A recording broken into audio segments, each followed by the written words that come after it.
Assalamualaikum warahmatullahi wabarakatuh. Semangat pagi anak-anak.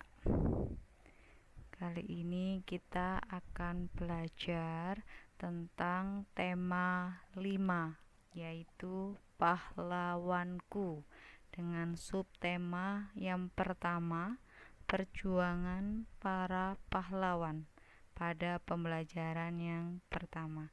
Namun, sebelum kita belajar tentang tema 5, pahlawanku, mari kita berdoa menurut agama dan keyakinan masing-masing. Berdoa dimulai.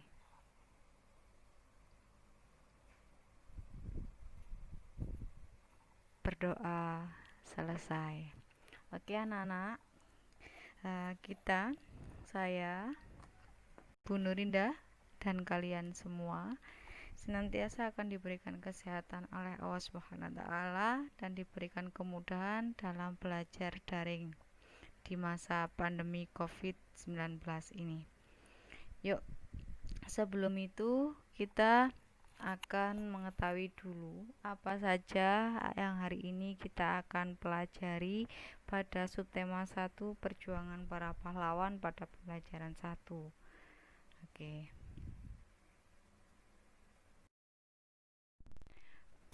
Oke anak-anak, pada pembelajaran yang pertama kita akan mempelajari 3 mata pelajaran sekaligus, yaitu Bahasa Indonesia, IPA, dan IPS. Di mana Bahasa Indonesia nanti kita akan menggali pengetahuan baru yang terdapat pada tes non-fiksi. Kemudian pada IPS kita akan mengidentifikasi kerajaan Hindu atau Buddha atau Islam di lingkungan daerah setempat. Kemudian IPA kita akan menerapkan sifat-sifat cahaya dan keterkaitannya dengan indera dan penglihatan. Yuk kita lihat bagaimana tujuan pembelajaran hari ini kita lalui.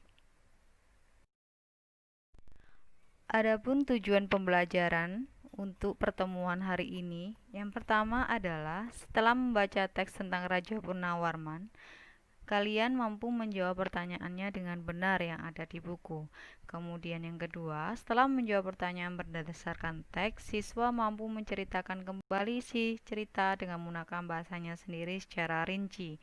Yang ketiga, setelah mengamati gambar, siswa mampu mengidentifikasi peninggalan kerajaan di masa Hindu, Buddha, dan Islam, serta pengaruhnya bagi wilayah setempat dengan benar. Keempat, setelah berdiskusi, siswa mampu mengkomunikasikan peninggalan kerajaan di masa Hindu, Buddha, dan Islam dan pengaruhnya di wilayah setempat dengan menggunakan peta pikiran. Kelima, setelah melakukan percobaan tentang cahaya, siswa mampu menyimpulkan sifat-sifat cahaya dan hubungannya dengan penglihatan dengan benar. Yang keenam, setelah melakukan percobaan tentang cahaya, siswa mampu menulis laporan tentang sifat cahaya dan hubungannya dengan penglihatan dengan rinci dan benar. Itu adalah tujuan pembelajaran yang harus kita capai pada pertemuan hari ini. Baik anak-anak, kita mulai saja pembelajaran hari ini. Coba sekarang, Ibu punya sebuah gambar. Amati gambar berikut ini ya. Kira-kira ada apa? Gambar apa sih yang Ibu tampilkan pada pelajaran hari ini? Itu ada seorang kakek, kemudian ada seorang anak kecil. Nah, kira-kira kakeknya itu mau ngapain dan anaknya mau ngapain? Nah, pertanyaannya, apa yang dilakukan anak kepada kakek? Nah, yang kedua, pernahkah kalian melakukan hal tersebut? Nah, kira-kira apa yang dilakukan anak kepada kakek? Sepertinya, ayo, ada yang bisa? Kalau ada yang bisa, nanti silakan jawab di WA ya. Nah, itu adalah gambar seorang kakek yang sedang menyeberang di zebra cross. Kemudian ada seorang anak kecil menawarkan bantuannya. Kira-kira kakeknya mau ndak? Nah, kalau kalian pernah melakukan hal tersebut, berarti kalian termasuk seorang pahlawan. Karena pahlawan itu bukan hanya ada di medan perang, tapi pahlawan itu mau membantu sesama dengan hati yang lapang. Ya, anak kecil ini bisa kita katakan sebagai seorang pahlawan. Untuk siapa? Untuk seorang kakek yang akan menyeberang jalan. Gitu ya.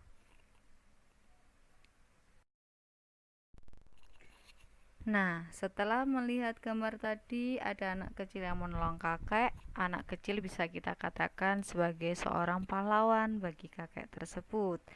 Hari ini kita akan mempelajari tentang subtema pertama, perjuangan para pahlawan. Hari ini kalian akan belajar tentang pahlawan. Tahukah kalian apa yang dimaksud dengan pahlawan? Oke, apa sih yang dimaksud dengan pahlawan itu? Pahlawan adalah orang-orang yang sangat berjasa, berani, dan penuh pengorbanan bagi bangsa, negara, dan agama. Pahlawan juga orang yang sangat gagah berani karena mereka telah rela mempertaruhkan nyawa untuk mempertahankan kemerdekaannya. Itu yang disebut dengan pahlawan. Kita lanjut yuk. Oke anak-anak, coba kita perhatikan gambar berikut ini. Ibu mempunyai 3 gambar. Gambar yang pertama ada seorang anak yang sedang sakit, kemudian dijenguk oleh teman-temannya. Gambar yang kedua ada 2 orang anak yang sedang mengamati, sepertinya mengamati bunga dan kupu-kupu. Dan gambar yang ketiga adalah ada 2 orang anak yang satu menolong temannya, yang lagi menolong temannya. Oke, dari gambar berikut, coba kalian perhatikan dan kalian jawab pertanyaan di bawah ini ya. Yang pertama, apa yang mereka lakukan pada gambar masing-masing itu? Kemudian yang kedua, bagaimana pendapat kalian mengenai hal itu? Dan yang ketiga, hal baik apa yang bisa kalian contoh? Kalian nanti jawab pertanyaan ini, kalian tulis di buku yang ada pelajaran tersebut ya. Kalau perlu, nanti jawaban kalian bisa dikirimkan, bisa kalian tulis di selai kertas, difoto, kemudian dikirimkan ke ibu. Gitu ya. Ini adalah proses mengamati gambar. Coba kalian amati baik-baik, kemudian kalian jawab pertanyaan ini, dan kemudian kalian bisa menginformasikan jawaban itu kepada ibu nanti. Oke. Nah, berdasarkan beberapa gambar yang telah ibu tampilkan tadi, ada seorang kakek-kakek yang akan menyeberang jalan, kemudian ada 3 gambar tadi, ada anak yang sakit dijenguk temannya, ada teman yang kesulitan dibantu. Nah, menolong orang lain dengan ikhlas, berani, dan gigih itu merupakan sikap yang dimiliki oleh pahlawan. Untuk menghargai mereka, kalian bisa meneladani sikap kepahlawanannya dalam kehidupan sehari-hari. Jadi, kalian bisa menjadi pahlawan untuk diri kalian sendiri dan orang-orang yang ada di sekitarnya, yaitu menolong orang lain dengan ikhlas tanpa mengharapkan imbalan. Oke. Terus bagaimana perjuangan para tokoh di masa kerajaan Hindu, Buddha, dan Islam? Bagaimana sikap kepahlawanan yang mereka miliki? Kita akan simak melalui membaca sebuah kisah dari seorang raja. Bagaimana selanjutnya? Yuk, kita mulai membacanya. Yuk, yuk kita mulai membaca. Ayo membaca. Raja Punarwarman, Panji Segala Raja. Bagaimana kisahnya? Ibu akan bacakan kisah Raja Punarwarman, Panji Segala Raja ya.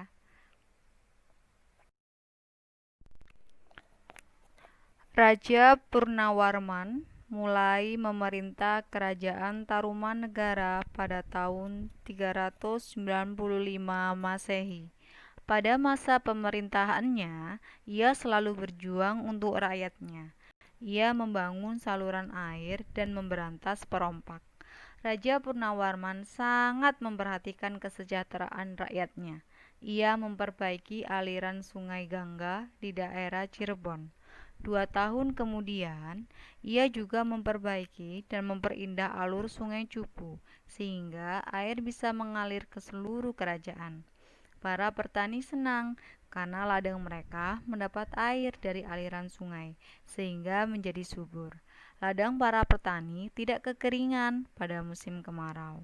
Raja Purnawarman juga berani memimpin angkatan laut kerajaan Tarumanegara untuk memerangi bajak laut yang merajalela di perairan barat dan utara kerajaan. Setelah Raja Purnawarman berhasil membasmi semua perompak, keadaan menjadi aman. Rakyat di kerajaan Tarumanegara kemudian hidup aman dan sejahtera. Sebagai wujud kecintaan rakyat kerajaan Tarumanegara kepada Raja Purnawarman, telapak kakinya diabadikan dalam bentuk prasasti yang dikenal sebagai Prasasti Ciaruteun. Wow. Berarti Raja Purnawarman ini merupakan salah satu raja yang patut kita contoh karena banyak sekali nilai-nilai yang diajarkan Raja Purnawarman kepada rakyatnya sehingga bisa kita teladani dari kisah ini ya anak-anak. Oke, sekarang kita akan menjawab pertanyaan berikut ini. Oke, dari kisah Raja Purnawarman tadi, kalian diskusikan sesama temannya boleh, kemudian sendiri boleh. Nah, untuk menjawab pertanyaan ini, yang pertama, kalian harus menuliskan dulu perjuangan apa saja sih yang dilakukan oleh Raja Purnawarman. Yang kedua, tuliskan sikap kepahlawanan yang dimiliki oleh Raja Purnawarman sebagai seorang raja. Ketiga, apa yang dirasakan rakyat kerajaan Tarumanegara atas perjuangan yang dilakukan oleh Raja Purnawarman? Apakah rakyatnya sedih? Apakah rakyatnya senang dengan kehadiran Raja Purnawarman? Kemudian yang keempat, menurut kalian bagaimana kehidupan rakyat kerajaan Tarumanegara jika rakyatnya tidak memiliki sikap kepahlawanan seperti Raja Purnawarman? Kelima, ceritakan kembali ya secara tertulis isi teks berdasarkan jawaban-jawaban kalian. Tulisan kalian harus memperhatikan peristiwa yang ada. Jadi dari awal, runtut dan menggunakan ejaan yang benar. Harus dari awal, tengah sampai akhir. Harus sistematis atau harus runtut. Oke, ini bisa kalian kerjakan secara kelompok. Jika kalian punya teman tetangga, boleh satu kelas ada tetangganya, boleh dikerjakan secara kelompok, juga boleh secara individu. Begitu ya. Oke anak-anak, selanjutnya kita amati gambar lagi ya.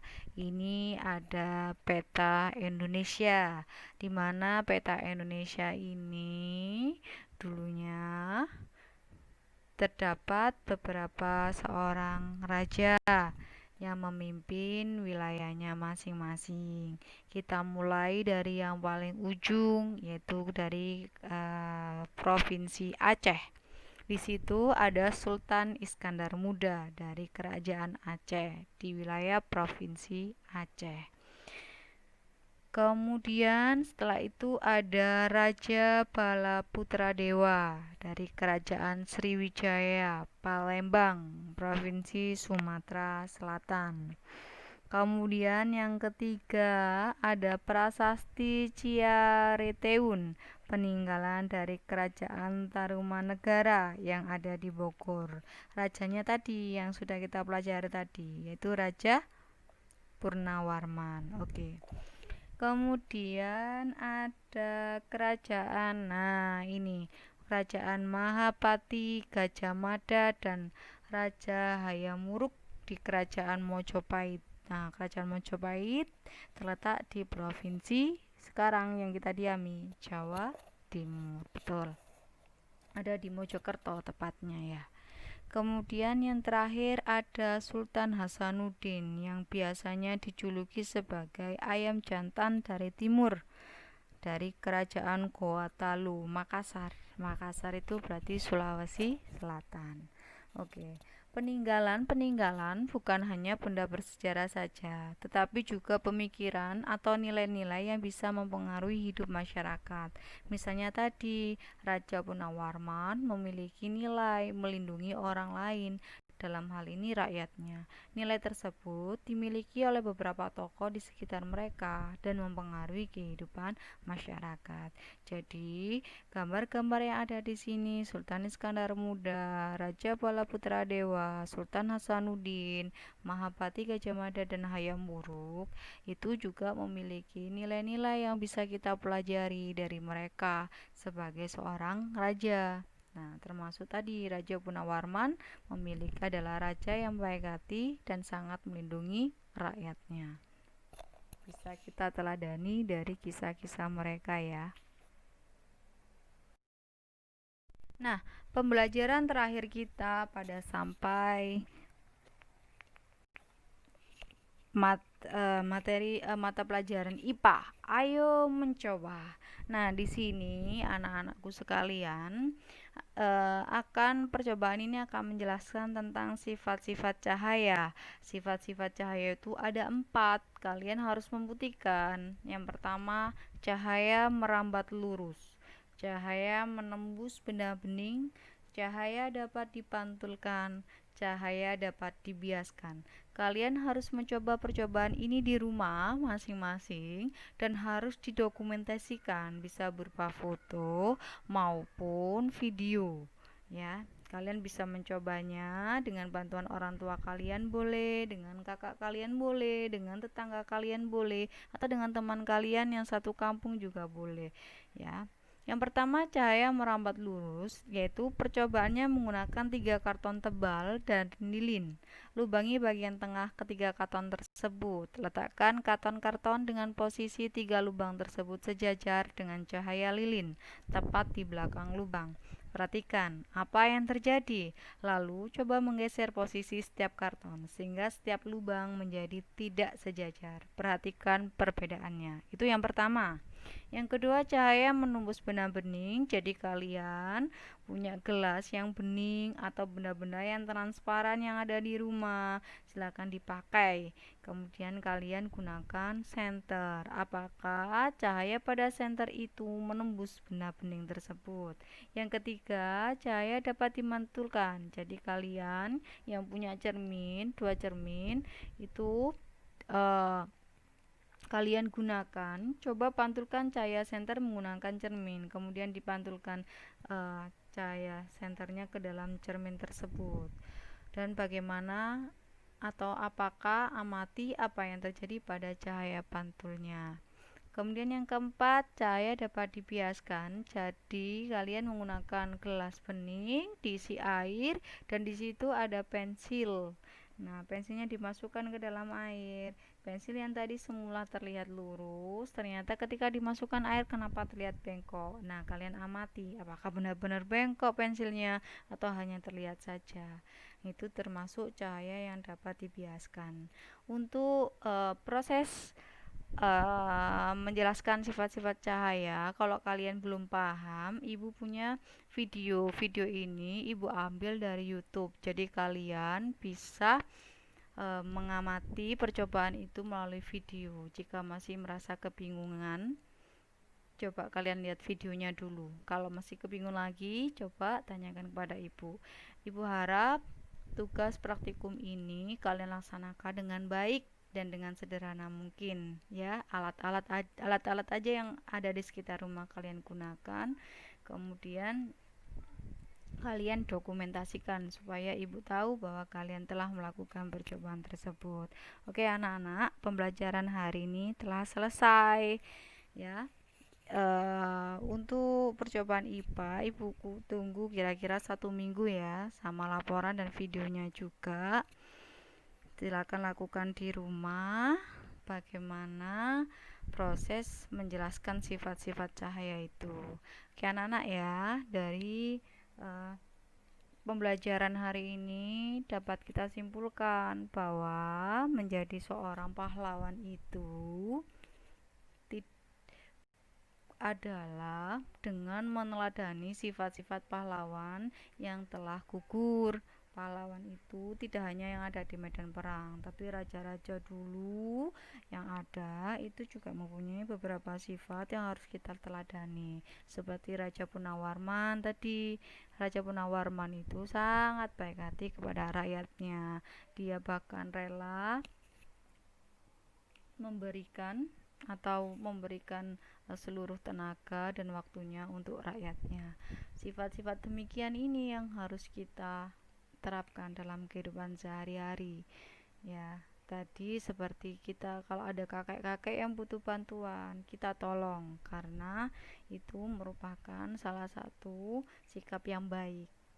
Kalau kalian ingin menjadi seorang pahlawan seperti mereka-mereka yang telah gugur, maka kalian harus meneladani sikap-sikap mereka dulu dalam kehidupan sehari-hari.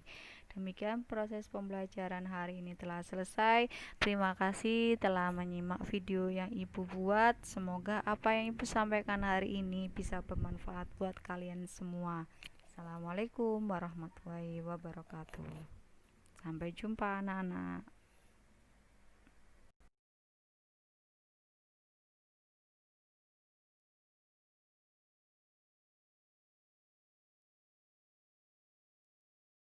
Kita akan melakukan percobaan untuk membuktikan sifat cahaya merambat lurus. Alat dan bahan yang kita perlukan untuk percobaan ini adalah 3 lembar kertas karton, lilin, korek api, cutter, styrofoam. Mari kita mulai percobaannya. Langkah pertama adalah kita lubangi ketiga kertas karton dengan ukuran yang sama. Selanjutnya, kita siapkan styrofoam. Letakkan kertas karton pada styrofoam, lalu kita atur agar posisi lubangnya sejajar. Seperti ini teman. Langkah berikutnya, kita nyalakan lilin, lalu kita letakkan di belakang lubang kertas karton. Nah, sekarang mari kita lihat melalui lubang kertas karton. Lihat teman, cahaya lilin terlihat dari lubang ini. Sekarang kita geser posisi kertas karton sehingga lubangnya menjadi tidak sejajar. Mari kita lihat lagi melalui lubang kertas karton. Cahaya lilin tidak terlihat teman. Posisi lubang yang tidak sejajar menyebabkan cahaya lilin tidak terlihat. Melalui percobaan ini, kita bisa membuktikan bahwa cahaya memiliki sifat merambat lurus. Cahaya lilin merambat lurus melalui lubang-lubang pada karton dan dapat terlihat oleh mata. Jika posisi lubang karton tidak sejajar, maka kita tidak dapat melihat cahaya. Hal ini karena cahaya tidak dapat berbelok mengikuti perubahan letak lubang kertas karton.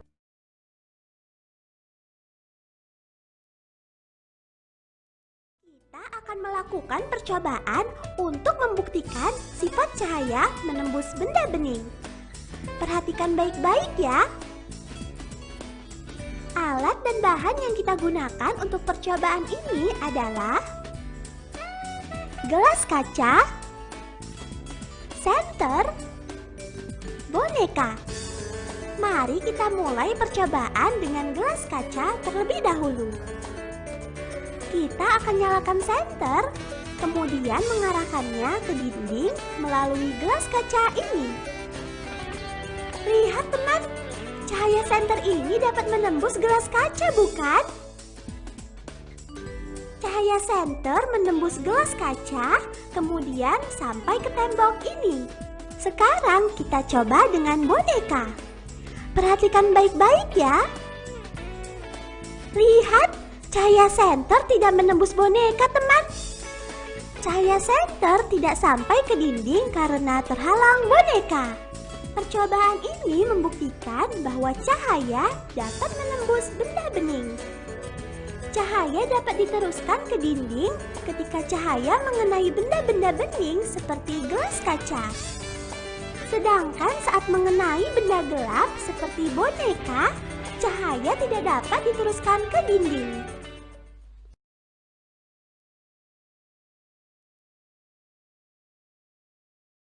Kita akan melakukan percobaan untuk membuktikan sifat cahaya dapat dipantulkan. Alat dan bahan yang kita gunakan untuk percobaan ini adalah 2 buah cermin datar atau lebih, senter. Perhatikan baik-baik percobaan ini ya. Kita posisikan cermin di atas meja seperti ini. Selanjutnya, kita arahkan cahaya senter pada salah satu cermin. Perhatikan teman, cahaya senter ini sampai pada dinding setelah mendapat pantulan dari satu cermin yang lain. Cahaya senter yang diarahkan ke cermin akan dipantulkan ke cermin yang lain. Cahaya dapat dipantulkan dengan benda yang memiliki permukaan mengkilap seperti cermin. Percobaan ini membuktikan bahwa cahaya dapat dipantulkan teman. Perhatikan teman, cahaya senter ini sampai pada permukaan benda berwarna gelap setelah mendapat pantulan dari satu cermin yang lain.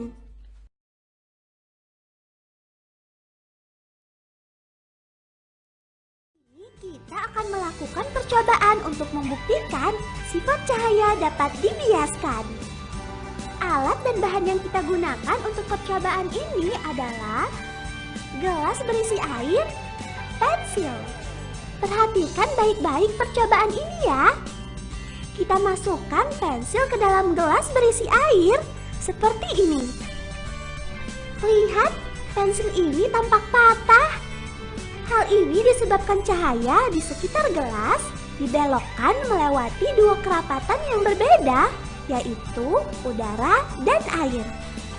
Percobaan ini membuktikan bahwa cahaya dapat dibiaskan. Membuktikan sifat cahaya dapat diuraikan.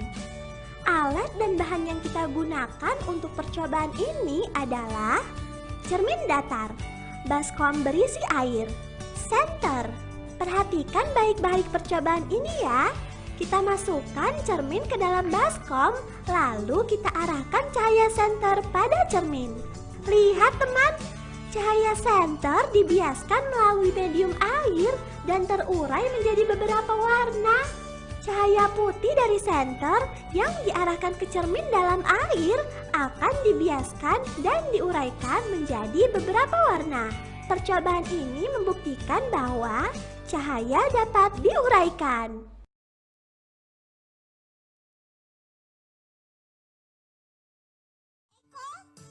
Kita melihat benda menggunakan mata kita, teman. Kita dapat melihat benda-benda di sekitar karena adanya cahaya. Cahaya akan ditangkap oleh mata yang berfungsi sebagai indera penglihatan. Cahaya yang masuk ke mata pertama kali ditangkap oleh kornea, kemudian diteruskan oleh pupil.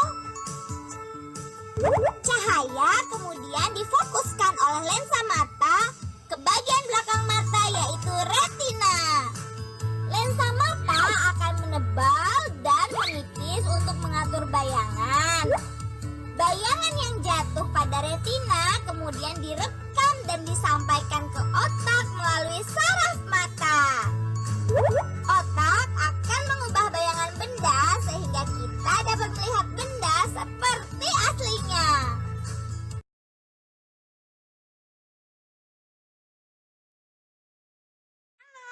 Kali ini kita akan membuat cakram warna untuk membuktikan cahaya putih matahari terdiri atas beberapa warna.